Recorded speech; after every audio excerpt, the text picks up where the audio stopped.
Brought to you by My 11 Circle. Win first prize 1 crore every day. Download the app now. Indian women's cricket team इन दिनों New Zealand में मौजूद है। New Zealand में women's world cup चल रहा है और अगर इस वर्ल्ड कप की बात करें तो पिछली बार जब 2017 में ये 50 ओवर का वर्ल्ड कप हुआ था तो भारतीय टीम रनर अप रही थी। लेकिन इस बार स्थिति ये है कि टीम इंडिया शुरुआती 5 मैचों में से 3 मैच हार चुकी है, 2 मैच जीत चुकी है और स्थिति आगे ये है कि अगर टीम इंडिया अगले दोनों मुकाबले जीतती है तो वो सेमीफाइनल के लिए क्वालिफाई कर जाएगी। लेकिन अगर भारतीय टीम किसी एक मुकाबले को भी हार जाती है तो उन्हें बाकी दूसरी टीमों के परफॉर्मेंस पर डिपेंड रहना पड़ेगा। ऐसे में हमारे साथ पूर्व भारतीय महिला कप्तान अंजुम चोपड़ा जी मौजूद है जो इन दिनों कमेंट्री कर रही है। न्यूजीलैंड में वो भी हैं और आइए उनसे जानते हैं कि आखिर टीम इंडिया ने अब तक इस वर्ल्ड कप में क्या कुछ गलती की और अगर गलती की तो आगे अगले 2 मैचों में जो उन्हें जीतने हैं उसमें क्या गलती करने से बचना होगा और टीम इंडिया के किन खिलाड़ियों को आगे बढ़कर प्रदर्शन अच्छा करना होगा। स्वागत है मैम आपका स्पोर्ट्स तक में। मैम एक अच्छी स्थिति में थे, तकरीबन 277 रन हमने बनाए थे, लेकिन वहां से हम मैच हार गए। तो आपको क्या लगता है, क्या हम बैटिंग में 10-15 रन कम पड़ गए या फिर बॉलिंग और फील्डिंग में हमने गलतियां कर दी? सभी जगहों में आई थिंक 277 पहले तो पूरे नहीं थे, बहुत ज्यादा रन नहीं थे। 2 कारणों की वजह से कि चाहे वो ऑस्ट्रेलिया होती या कोई भी सामने और टीम होती तो उनके सामने इतने run I think women's cricket के अंदर अगर हम 270 280 करते हैं आज की डेट में तो रेस्ट नहीं कर सकते, क्योंकि अगर बैटिंग साइड ने इतने रन किए तो यकीनन जो टीम चेस करने आ रही है वो भी इतने रन कर सकती है। सो एक तो ये बहुत ज्यादा रन नहीं थे और दूसरी चीज जब भारतीय टीम डिफेंड करने के लिए आई तो ऊपर से विकेट्स लेनी बहुत अहम थी, वो मिली नहीं। जब 100 से अधिक रनों की ओपनिंग पार्टनरशिप हो जाती तो यकीनन आप पीछे से मैच के अंदर आ रहे होते हैं, आगे से मैच के अंदर नहीं आ रहे होते, ना ही आप कंट्रोल करते हैं। तो बहुत सारी चीजें थी जो भारतीय टीम अधूरी छोड़ गई इस वजह से। और ऑस्ट्रेलिया इतनी अच्छी टीम है कि वो हल्का सा भी अपॉर्चुनिटी नहीं देती और अगर देती है तो फिर वो ग्रैब करना पड़ता है।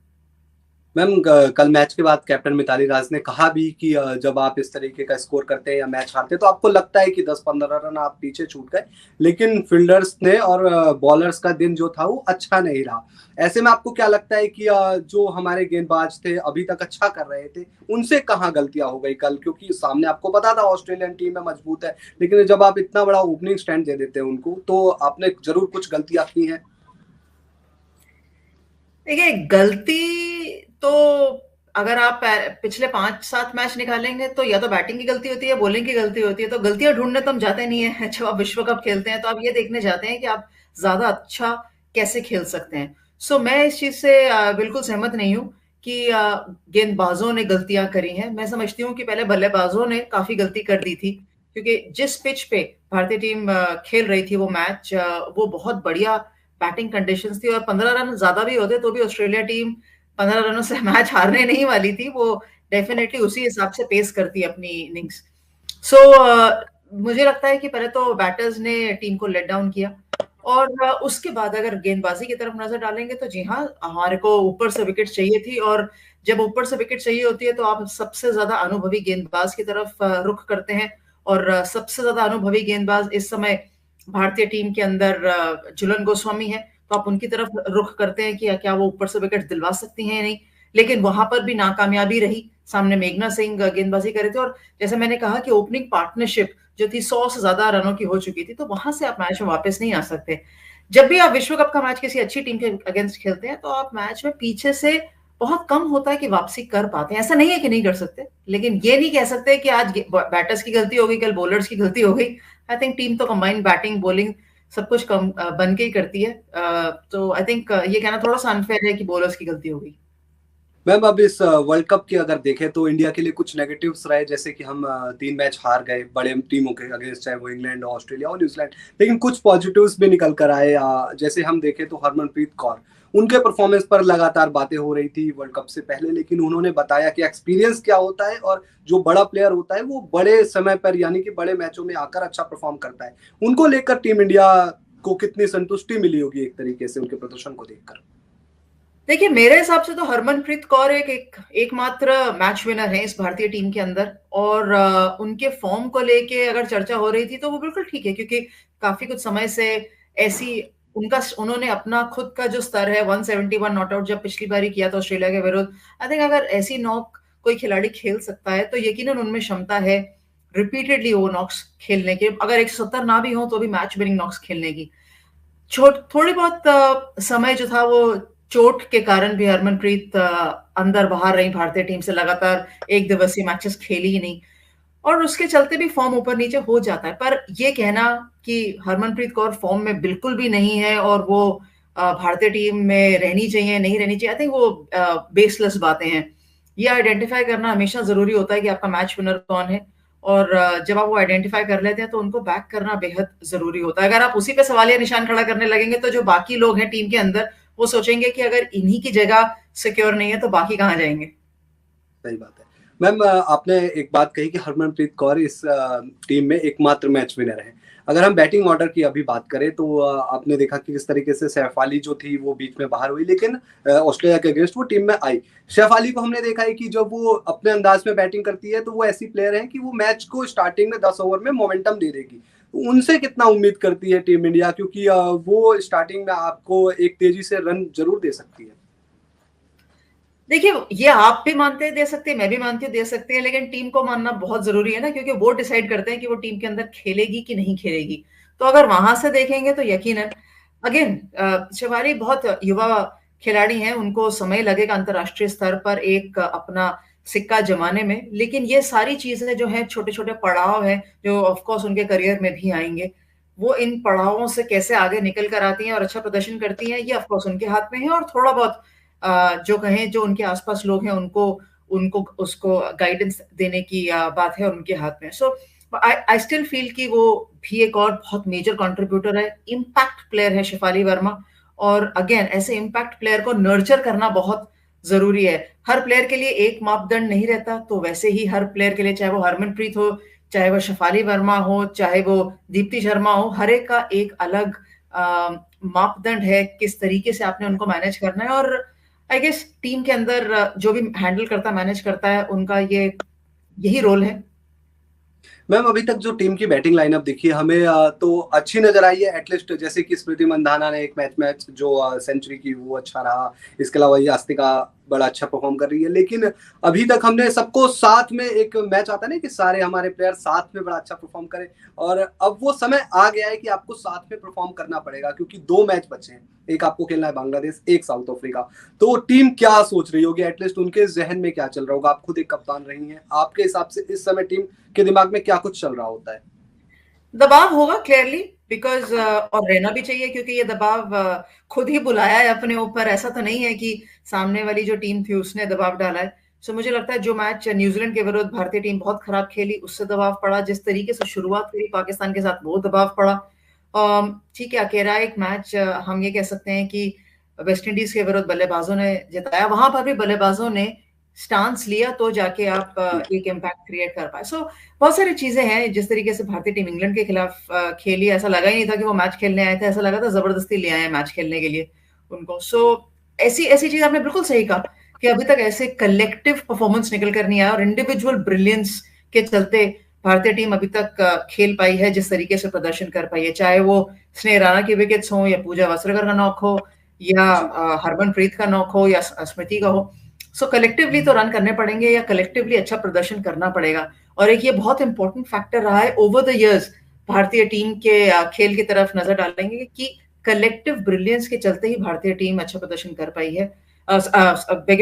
इंडिविजुअल प्रदर्शन के चलते ही भारतीय टीम अच्छा प्रदर्शन कर पाई है। कलेक्टिव प्रदर्शन जब ही हुआ है वो बहुत रेयरली हुआ है, और विश्व कप डिमांड करता है कि कलेक्टिव प्रदर्शन रहना चाहिए।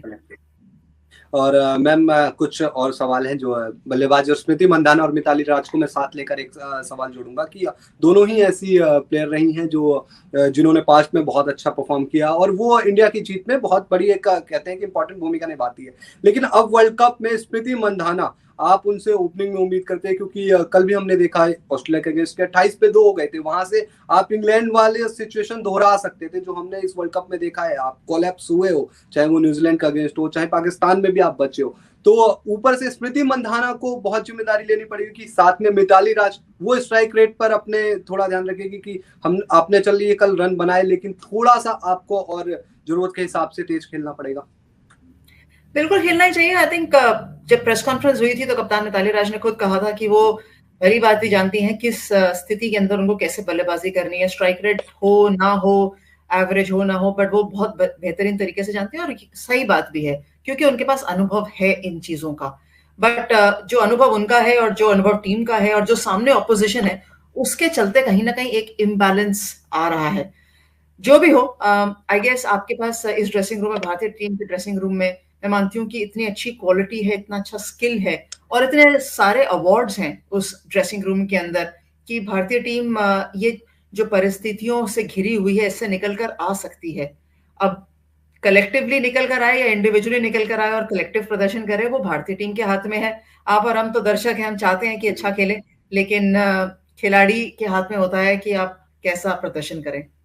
मैम आपने बहुत अच्छी बात कही कि इंडियन टीम कलेक्टिवली हो या फिर इंडिविजुअली हो, इस जगह से निकल कर आ सकती है। और as a Indian fan, cricket fan, हर किसी को यही उम्मीद है और हर कोई जो बात कर रहा है वो यही कह रहा है कि कोई बात नहीं, जो हुआ हुआ, अभी 2 मैच बचे हैं, इंडियन टीम दोनों मैच साथ जीतेगी और सेमीफाइनल में जाएगी। तो आपको क्या लगता है, बांग्लादेश के खिलाफ तो चलिए ठीक है, लेकिन साउथ अफ्रीका के खिलाफ कितना आसान या मुश्किल रहने वाला है? क्योंकि साउथ अफ्रीका का परफॉर्मेंस काफी शानदार रहा है अब तक। देखिए, बांग्लादेश के खिलाफ ठीक क्यों है? उन्होंने वेस्ट इंडीज को तंग काफी किया था, पाकिस्तान से तो वो वैसे ही जीते। हम कैसे जीते हैं पाकिस्तान के खिलाफ वो हमें जरूर पता है। सो आई गेस ये कहना गलत है कि कोई एक टीम है उसको आप हल्का ले लीजिए या दूसरी टीम है उसको आप हल्का मत लीजिए। मैं समझती हूँ कि जब विश्व कप है तो चाहे वो भारतीय टीम हो, चाहे वो साउथ अफ्रीका हो या बांग्लादेश हो, आपको कलेक्टिवली अच्छा प्रदर्शन करना। साउथ अफ्रीका को इसलिए मैंने हार्ड इसलिए कहा क्योंकि मैम जो साउथ अफ्रीका का मैच है हमारा दूसरा मैच होगा और जब तक जो ये वर्ल्ड कप की स्थिति बहुत ज्यादा अलग हो जाएगी, क्योंकि आपके ऊपर प्रेशर आ जाएगा अगर आप बांग्लादेश का अगेंस्ट जीते। और आपको अभी दूसरी टीमों के परफॉर्मेंस को भी देखते हुए जब आप साउथ अफ्रीका के अगेंस्ट खेलेंगे तो आपको या तो जीत चाहिए होगी, आप एक तरफा जीते, वहां पे अच्छा प्रदर्शन करके जीते, या फिर अगर आप वहां हार गए तो आपके दूसरे जो बाकी टीमें हैं उनके परफॉर्मेंस पर भी डिपेंड होना होगा। तो ये कितनी मुश्किल स्थिति हो जाती है किसी टीम के लिए, क्योंकि आप वर्ल्ड कप में आए हैं और अब आप इस सिचुएशन में पहुंच गए कि आप अगर दोनों मैच नहीं जीते तो वहां से आपको दूसरी टीमों पर डिपेंड होना पड़ेगा। मुश्किल तो है ही ना, बिकॉज आप विश्व कप में अच्छा प्रदर्शन करना चाहते हैं और एक इम्पैक्टफुल परफॉर्मेंस देना चाहते हैं और नहीं देंगे तो ऑब्वियसली आप पिछले विश्व कप के रनर्स अप रह चुके हैं। आप इस विश्व कप में क्वालिफाई होने के लिए भी, टॉप 4 में आने के लिए भी जूझ रहे हैं, तो मुश्किल तो है ही, किसी भी प्लेयर को अच्छा नहीं लगता है। लेकिन अगेन ये टीम के ऊपर है, ये भारतीय खिलाड़ियों के ऊपर है कि वो इस स्थिति से कैसे निकल कर आए। जी मैम, तो आखिरी क्वेश्चन मेरा झूलन गोस्वामी को लेकर है और बहुत ही बड़ी दिग्गज प्लेयर रही है वो, और उन्होंने 200 अपना कल जो है इंटरनेशनल मैच भी पूरा किया उसमें। अब आप झूलन गोस्वामी से क्या उम्मीद करती है आगे, क्योंकि कल उनका जो परफॉर्मेंस था ऑस्ट्रेलिया के अगेंस्ट वो अप टू द मार्क नहीं था, हम बहुत निराश हुए as a Indian cricket fan. आप उनसे बाकी 2 बचे मैचों में, जो एटलीस्ट हम तो चाहेंगे कि अभी इंडिया 2 और मैच खेले, 4 मैच खेले और वर्ल्ड कप जीते, लेकिन आप उनसे क्या उम्मीद करती है अगले 2 मैचों में? जैसा आप उम्मीद रख रहे हैं वैसे ही मैं भी उम्मीद रख रही हूँ कि वो अच्छा प्रदर्शन करें और कर पाए, बिकॉज ऑफ कोर्स वो लीड सीमर है हमारी टीम के और विकेट्स, इनिशियल विकेट्स दिलाना उनका दायित्व है, उनका कार्य है। सो मैं भी यही उम्मीद कर रही हूँ कि वो भी आगे चल के जितना जितना उनका एक्सपीरियंस है वो उसको इस्तेमाल करें और भारतीय टीम को ऊपरी क्रम से या निचले क्रम से विकेट्स दिलाएं।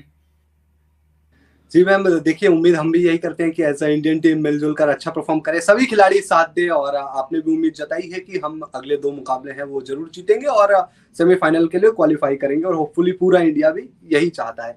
तो मैम, स्पोर्ट्स तक पर आने के लिए बहुत बहुत धन्यवाद, आपका बहुत शुक्रिया। और आपसे जाते जाते मैं प्रिडिक्शन पूछना चाहूंगा कि आपको क्या लगता है, इंडिया दोनों मैच जीत रही है और वर्ल्ड कप का फाइनल में पहुंचेगी?